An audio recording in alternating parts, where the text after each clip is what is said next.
hasta donde ya hemos recibido la información, mañana temprano salió el señor Toledo aquí en nuestro país. O sea, sale ahora en la noche, porque el vuelo de California al Perú son 8 horas en promedio.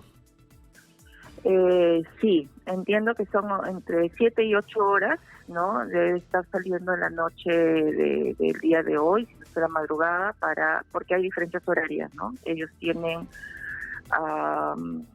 están 2 horas después que nosotros, ¿no?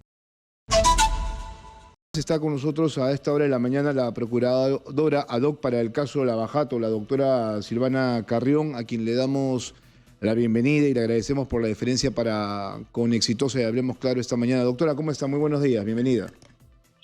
Muy buenos días, Jesús. Gracias por la invitación. Bien, bueno, habría que hacer un poco de contexto respecto al caso de Alejandro Toledo, pero sobre todo al caso de Lavajato, que creo que es importante. Yo recuerdo haber trabajado hace muchos años en otro medio de comunicación y había recibido una tarde una llamada que resultó bastante interesante respecto a la compra de una propiedad de Alejandro Toledo. Es más, nos enviaron fotos, recuerdo, de la compra que se hizo en una casa que tenía, ¿no es cierto?, estas características de ser bastante lujosa y muy cara. Me acuerdo que llamó un vecino, que decía ser vecino, y que señalaba que quienes habían comprado esa casa era Alejandro Toledo y Elian Carr, y este vecino decía, pues cómo la compró, ¿no? Eso sería materia de investigación y por eso le estamos acercando esta información. Días después de esta llamada que recibimos a la redacción en el medio en el que trabajaba, ya los dominicales tenían mayor información respecto a esta compra, que ya llevó obviamente a un hilo conductor en el desarrollo de esta investigación, en el cual se definió que no solamente se había realizado esta compra, que había sido importante, sino también se habían comprado oficinas bastante lujosas, a un precio bastante exagerado, y ahí venía obviamente la controversia, cómo es que Alejandro Toledo podría haber o pudo haber comprado estas propiedades, con qué patrimonio, ¿no es cierto? Y ahí es como empezó obviamente a desarrollarse el caso en el extremo de Alejandro Toledo y en paralelo los demás casos a otros expresidentes que también se habían visto involucrados en actos de corrupción.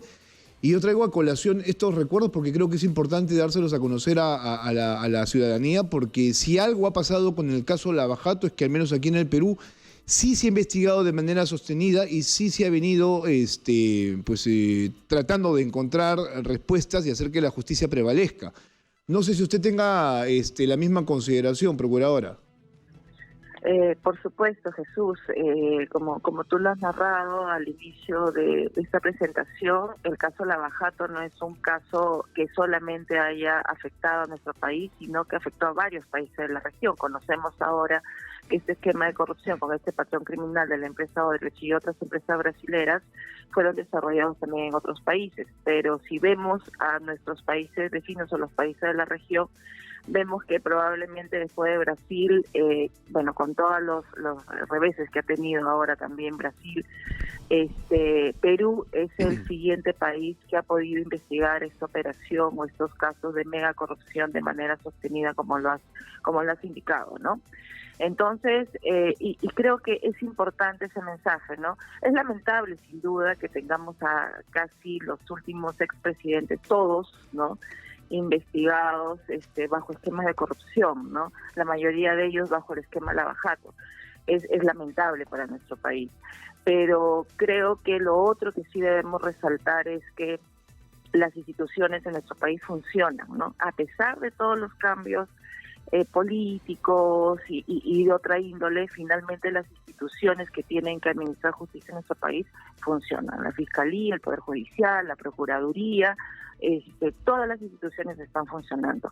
Tanto es así que efectivamente nadie es distinto ante la ley, a nadie se le debe tratar diferente ante la ley, y todos tienen que responder por igual si es que han cometido un ilícito, más aún un ilícito tan grave como es hecho de corrupción, sobre todo, ya en el caso del señor Toledo y con el proyecto Interoceánica, si se trata de un funcionario público, el del más alto perfil que tiene un país, como es el presidente de la República, y en donde lo que hemos visto es que se vendió la función pública del funcionario público que tenía el más alto poder, digamos, en un país, ¿no? Y eso creo que es importante mencionarlo, porque la afectación que se tiene como país, como Estado, como nación, es mucho más grave, ¿no?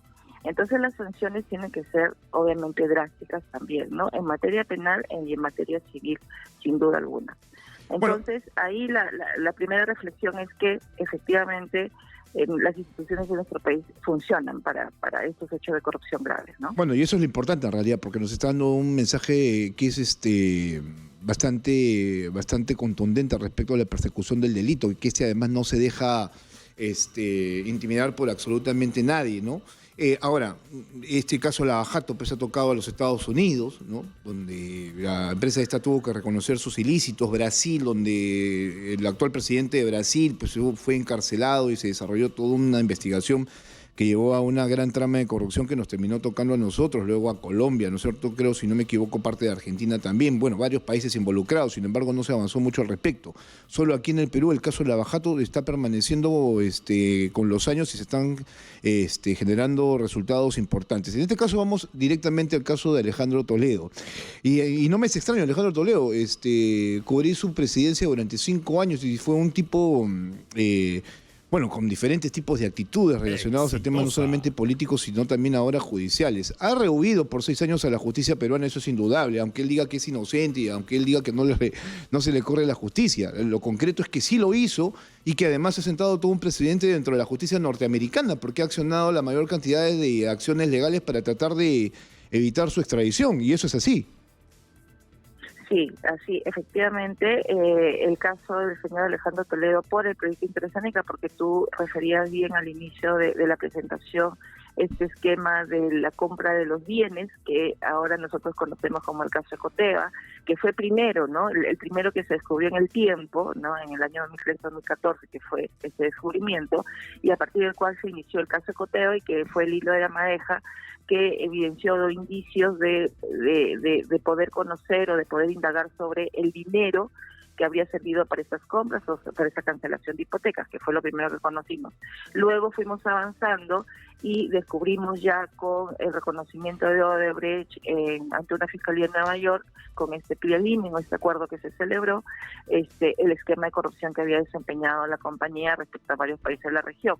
Y ahí luego se aterrizó al caso Interoceánica y con este esquema de sobornos que fueron pactados, según ha encontrado la fiscalía, entre el expresidente Toledo y la empresa Odebrecht, ¿no? Entonces, ahora tenemos un caso en el que se inició en el año 2017, es cierto que tiene 6 años bajo investigación, pero la extradición fue solicitada en julio del año 2019, porque los trámites de extradición internos aquí en el país también demoran, forman el cuaderno, pero luego se presentó en julio del año 2019 ante la justicia de los Estados Unidos, ante el Departamento de Justicia, y luego se inició allá el procedimiento judicial para que se otorgue la extradición. Luego de otorgada la extradición, como conocemos, en septiembre del año 2021, se terminó el análisis judicial, donde determinaba que se considera la extradición, y luego fuimos al análisis político con el Departamento de Estado, y el Departamento de Estado finalmente en febrero de este año otorgó la orden de entrega concediendo la extradición. Entonces la extradición estaba concedida a nivel judicial y a nivel político por los Estados Unidos. Luego de eso hemos visto, efectivamente, como tú has referido, como el señor Alejandro Toledo, desde que se certificó la extradición en septiembre de 2021 hasta este momento, ha venido presentando una serie de recursos a nivel judicial para evitar que se ejecute. Lo último fue casualmente esta acción civil que describes, que se presentó en la Corte de Washington, D.C., en marzo, inicio de marzo de este año, una acción civil que le llaman, cuestionando la decisión del debido proceso del Departamento de Estado, que es el órgano político que hace esta evaluación. Eso era lo que decían los operadores de justicia de los Estados Unidos, que era algo que nunca antes había sucedido, ¿no? Siempre los cuestionamientos habían sido respecto a decisiones judiciales, pero no a las decisiones políticas, ¿no?, que emitía los Estados Unidos, y eso fue cuestionado por la defensa de Toledo a través de esta acción civil, que finalmente la Corte rechazó sus medidas provisorias, y vimos que el día de ayer también rechazó la moción de emergencia que se presentó últimamente ante esta Corte. Entonces, todo ha venido siendo también sostenidamente rechazado por el Poder Judicial de los Estados Unidos, porque además ha sido determinado que Estos recursos, además de innovativos y creativos, ¿no? como lo han mencionado en alguna decisión la Corte, finalmente es algo que nunca antes ellos habían evidenciado en el sistema de justicia. Por ejemplo, tenemos dentro de las extradiciones con Estados Unidos la extradición del expresidente Martinelli de Panamá, que también, digamos, litigó después de otorgar esta decisión, también litigó a través de un habeas corpus, también lo apeló, pero se desistió de la apelación y finalmente fue a su país, ya no litigó tanto con los Estados Unidos, sino que finalmente se allanó y se fue a su país. En comparación con este caso, Alejandro Toledo pues ha presentado recursos que no tenían precedentes en la justicia de los Estados Unidos. Entonces eso fue resaltado en una de las resoluciones de la Corte del Distrito de Washington, D.C., ¿no? Bueno, es importante hacer este contexto para que el público entienda exactamente cómo es que nos encontramos con el caso Alejandro Toledo, que no es un caso común y corriente, es un caso seguramente que será materia de estudio por la cantidad, ¿no?, de acciones que se fueron presentando a lo largo de estos años. Ha demorado 6 años el hecho de que la justicia norteamericana conceda esta extradición para Alejandro Toledo, y además es un punto a favor de la justicia peruana. Ahora sí se viene lo real y lo concreto. Primero, y aquí sí preguntas muy precisas para que usted las pueda responder, procuradora. Confirmado que el día de mañana está aquí en el país. Sí, hasta donde ya hemos recibido la información, mañana temprano estaría el señor Toledo aquí en nuestro país. O sea, sale ahora en la noche, porque el vuelo de California al Perú son 8 horas en promedio.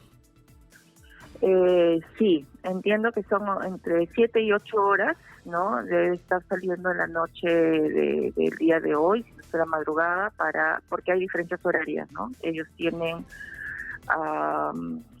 están 2 horas después que nosotros, ¿no? ¿Viaja algún equipo de autoridades peruanas? Ya deberían estar saliendo, imagino yo, para poder coincidir con la salida de Alejandro Toledo, o se va a solamente dejar a los representantes de Estados Unidos a que lo traigan en un vuelo comercial.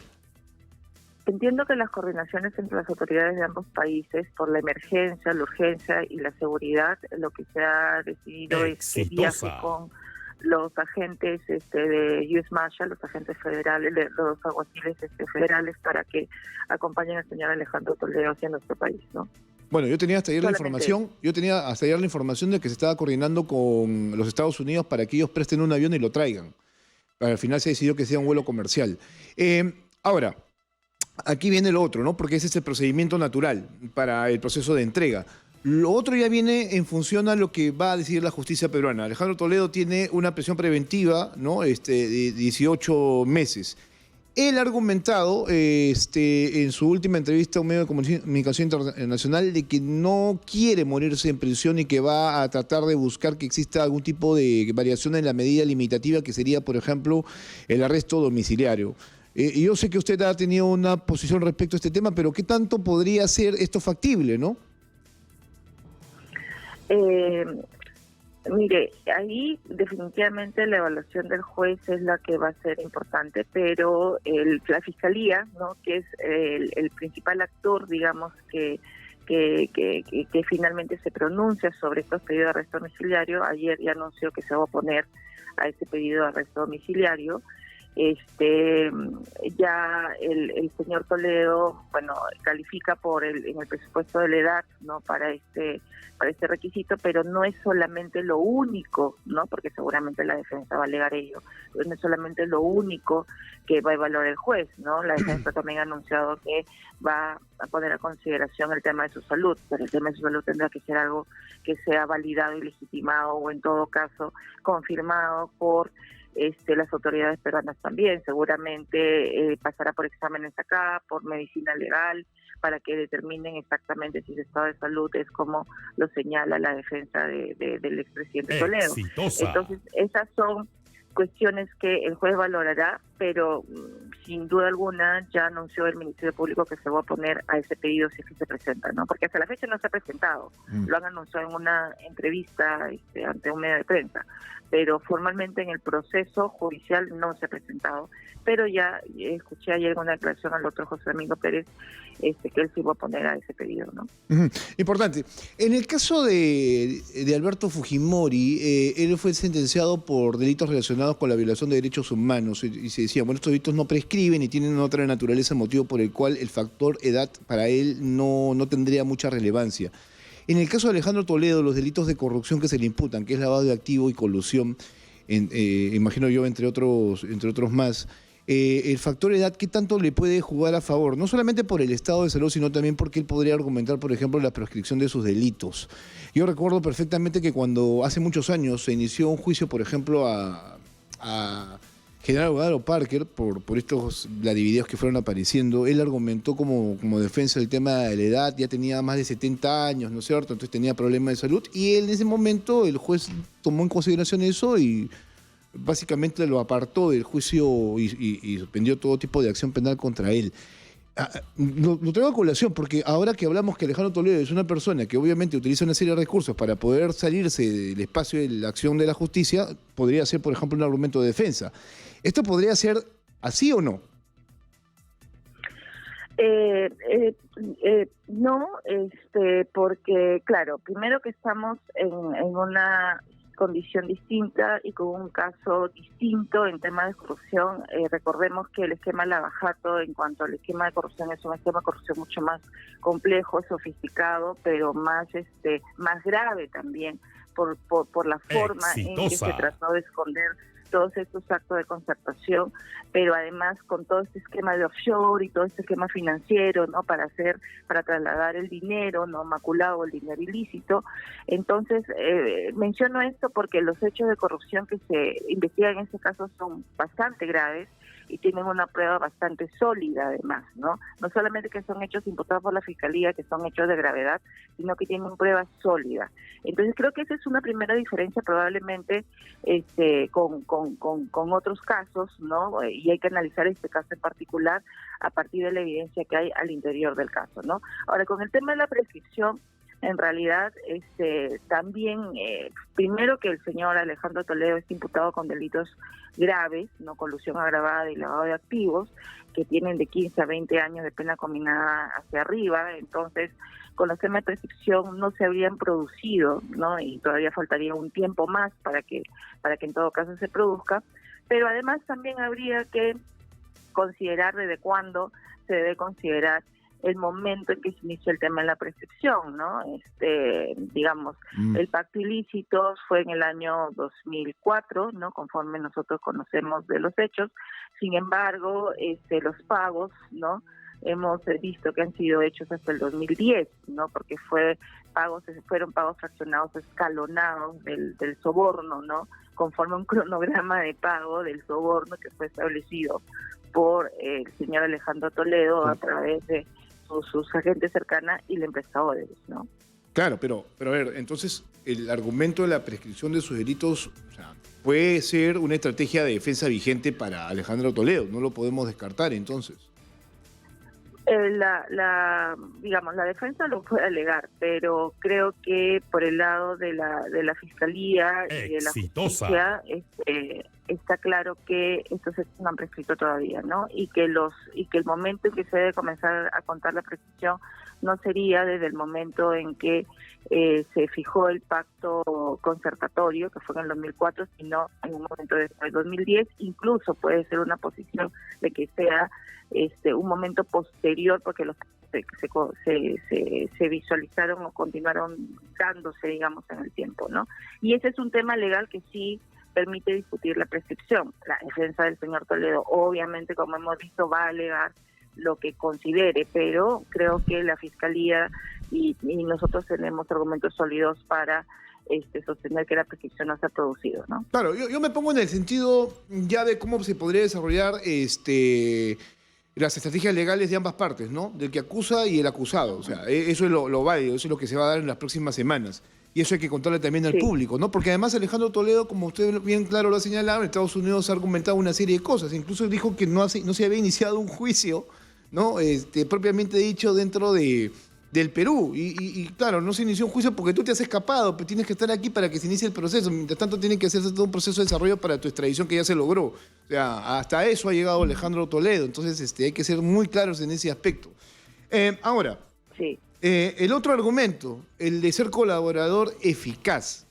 Eso también podría ser una posibilidad, pero entiendo yo que hay cosas que se han cerrado en el tiempo también. Si Alejandro Toledo quisiera haber colaborado con la justicia, tuvo en su determinado momento una ventana para hacerlo y esta ya está completamente cerrada. Efectivamente, a ver, el señor Alejandro Toledo no solamente está acusado por el caso Interoceánica que conocemos, está también acusado por el caso Codecotea que conocemos, pero él también está investigado en otras 3 investigaciones, de otros 3 proyectos más dentro del esquema Lavajato. Pero en todos estos casos, incluso, o mejor dicho, más aún en el caso Interoceánica, ya hay evidencia suficiente que han aportado otros colaboradores en la oportunidad que correspondió en una primera oportunidad para que la Fiscalía pudiese iniciar la investigación y continuara y hiciera una investigación sólida. Lo que digo es que la colaboración eficaz, como su nombre lo dice, tiene que ser eficaz y la información tiene que ser oportuna, tiene que ser eficiente, tiene que servir a la Fiscalía. Ahora él lo que puede traer, digamos, como información, por ejemplo, para el proyecto Interoceánica, sería básicamente a título de confesión o aceptar los cargos, porque la información probablemente más valiosa del caso o cómo se desarrollaron estos hechos de corrupción ya fueron entregados por otros colaboradores. Entonces, él difícilmente no podría calificar como un colaborador para este caso.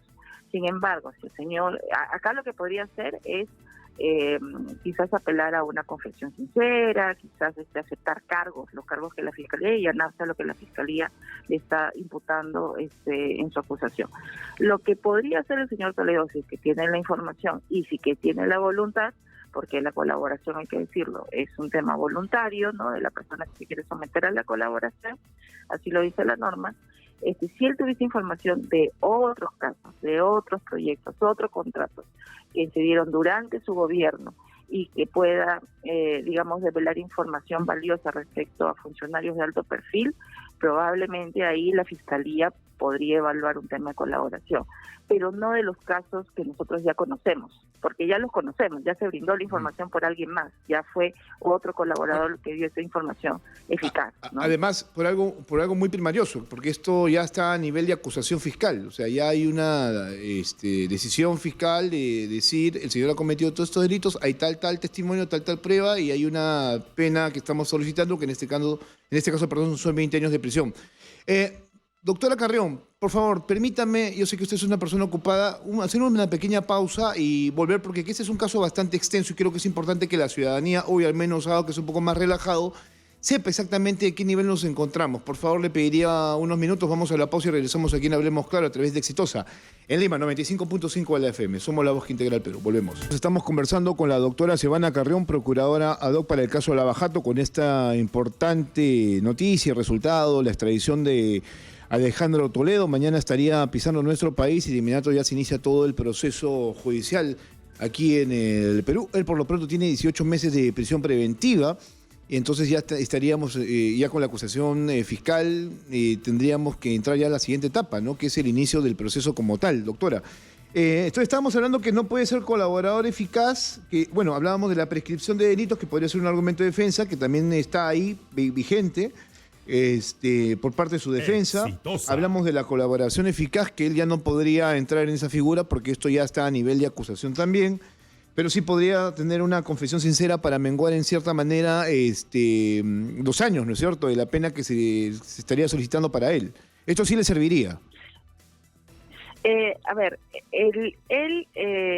lo que indico es que no podría, no calificaría, esto siempre es una evaluación de la Fiscalía, pero en nuestra opinión no calificaría como colaborador eficaz para este caso, para el caso Interoceánica, ¿no? Cabe anotar que la colaboración eficaz como proceso, conforme la norma lo señala, se puede acceder en cualquier etapa del proceso, incluso con sentencia, dice la norma. Ok. La acusación, sí, procesalmente el instituto se permite, ¿no? Lo que señalo es que la evaluación que hace la Fiscalía para aceptar un colaborador es que la información sea eficaz. Y en este caso, la información eficaz ya fue brindada por otros colaboradores, porque fue la información más relevante que ha permitido continuar y construir con el caso, ¿no? La información que traería el señor Alejandro Toledo, si es que decide confesar los cargos, sería básicamente aceptar que lo que la Fiscalía está diciendo respecto a los actos de concertación, a los actos colusorios y a soborno, efectivamente eso se ha dado. Pero esa es información que nosotros ya conocemos, porque la Fiscalía ya la tuvo por otros colaboradores. Entonces, ahí la Fiscalía tendría que hacer una evaluación si esa información es eficaz para su caso o no es eficaz. Nosotros consideramos que ya no, porque ya toda la información, además, como lo he venido señalando, el caso Interoceánica, este caso en específico, tiene prueba bastante sólida que ha llevado a la Fiscalía a acusarlo, ¿no? Entonces, ¿cuál es la relevancia de su información, de su aporte? Entonces, no, más allá de una confesión, de aceptar los cargos y aplicar una confesión sincera, no creo que aplicaría en el caso de un tema de colaboración eficaz. En este caso, pero lo que digo es, si el señor Alejandro Toledo tuviese otra información de otros contratos, de otros proyectos, incluso fuera del esquema Lavajato, que puede ser, ¿no?, que tuviese otra información durante su periodo, durante su gestión, quizás haya tenido otra participación con otras personas, esa es información que la Fiscalía sí podría evaluar de repente de hechos que no conocemos, ¿no? Claro, pero por eso, en todo caso, eso no lo ayuda en el pedido de prisión respecto a los años o la sanción que ya se está solicitando para él. Aquí hay un punto que creo que es interesante, hablando obviamente del procedimiento como tal.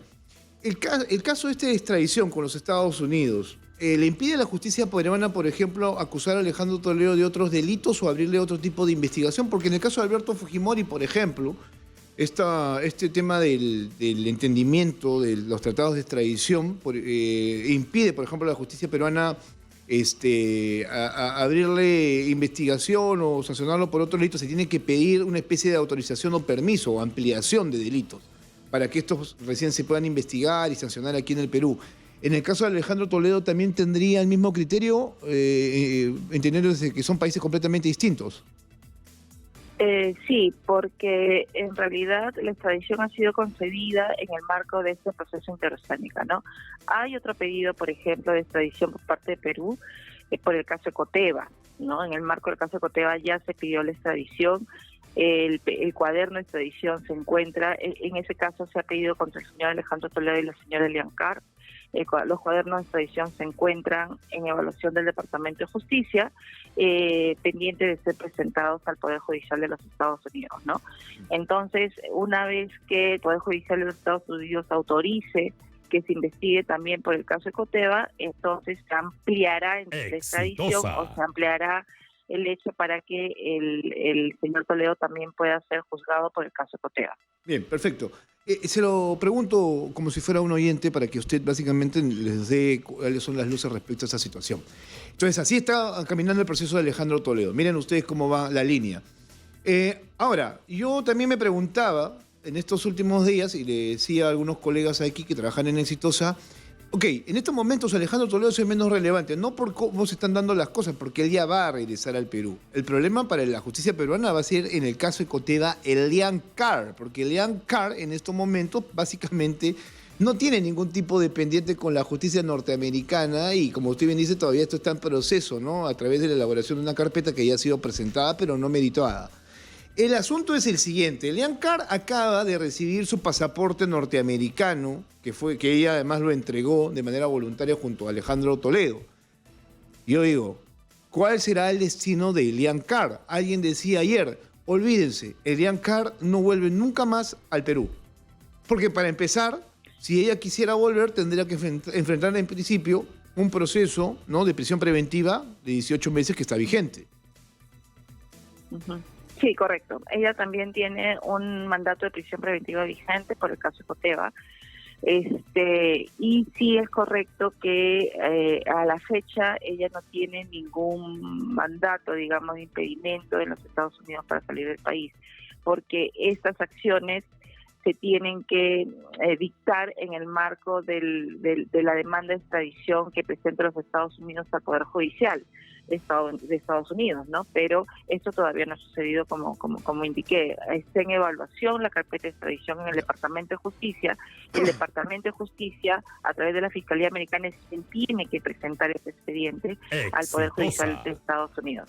Eso todavía no ha sucedido y es allí en donde tendría que pedir cualquier medida de aseguramiento, es decir, de que la señora Elian Carr no pueda salir del país. Pero esto, es importante anotarlo además, es algo que ya depende solamente de lo que Estados Unidos haga. Nosotros hemos hecho las advertencias como país, las alertas, y Estados Unidos está al tanto de que esta es una situación, digamos, respecto cuál es la situación de la señora Elian Carr, ¿no? Claro, sí, pero vamos a lo concreto. O sea, mientras no tenga algún tipo de medida limitativa en ese país, ella es libre de hacer lo que le haga. Ella podría salir. Ok, entonces ella podría ir a países donde no se extraditan a sus ciudadanos. Ella tiene las posibilidades de hacerlo porque tiene la nacionalidad belga, que es básicamente su país de origen, ¿no es cierto? Pero también Israel. Esos países con los cuales no existe ningún tipo de convenio o cooperación de extradición. Entonces ahí es donde la justicia peruana podría recibir un revés, ¿no? Siendo ella un elemento importante dentro de toda esta trama de corrupción. Entonces, por eso digo yo, o sea, Elian Carr, olvídense, no va a volver, Elian Carr va a hacer su vida en otro momento, entonces va a ser bastante complejo que ella pueda volver nuevamente al Perú y por amor tampoco es que va a volver a pasar sus últimos años a litigar a favor de Alejandro Toledo.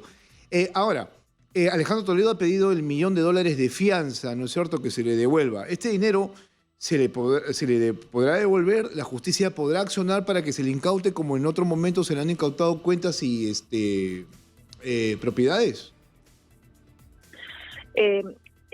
Allá este pedido, esta moción que él ha presentado para que se le devuelva la fianza, ¿no? Es, digamos, la decisión obviamente es de acuerdo a las normas americanas y a su proceso, que no es igual que el proceso que nosotros tenemos acá. Entiendo por lo que nos han explicado que una vez que él ha sido detenido, la fianza tiene que ser devuelta, ¿no? No sé si el juez va a tomar una decisión distinta de este dinero depositado como fianza. Cabe anotar que $500,000 fueron depositados en efectivo, hasta donde hemos entendido, por gente cercana o amigos cercanos de Alejandro Toledo que en su momento lo apoyaron para el tema de la fianza, y el otro $500,000 fue ofrecido como garantía respecto a bienes, ¿no? A bienes inmuebles o bien inmuebles. Entonces allí me imagino que lo que hará el juez será pronunciarse si procede o no levantamiento de la garantía de ese bien y la devolución, pero nuevamente eso es algo que se rige por las normas de allá, que no es lo mismo que las normas aquí en nuestro país, ok, ¿no? entonces me queda claro. Entonces ese dinero, como no es parte de la trama de corrupción, no tendría por qué ser requerido por el gobierno peruano. Eso es lo que me quiere dejar entrever. Probablemente no. Bien. Eso es algo que lo va a decidir el juez. Bien, eso es importante. Doctora, muchas gracias por estar esta mañana aquí en Exitosa y darnos un contexto claro de lo que está pasando o podría pasar con Alejandro Toledo. Creo que recién estamos empezando, ¿no? Con él, luego de 6 años de espera, y vamos a ver en todo caso qué es lo que se va a dar el día de mañana y en lo sucesivo. Se inicia una etapa bastante, no sé si larga en realidad. Esto por el tiempo, ¿no?, del proceso de extradición y cómo ha ido avanzando el proceso, ¿tendrá una resolución inmediata o tendríamos en todo caso que esperar a una lectura de sentencia? No, a ver, nosotros en el proceso, aquí en el Perú, hemos iniciado esta semana la etapa de control de acusación, que es la etapa intermedia, ¿no? Que es la etapa de preparación al juicio, ¿no?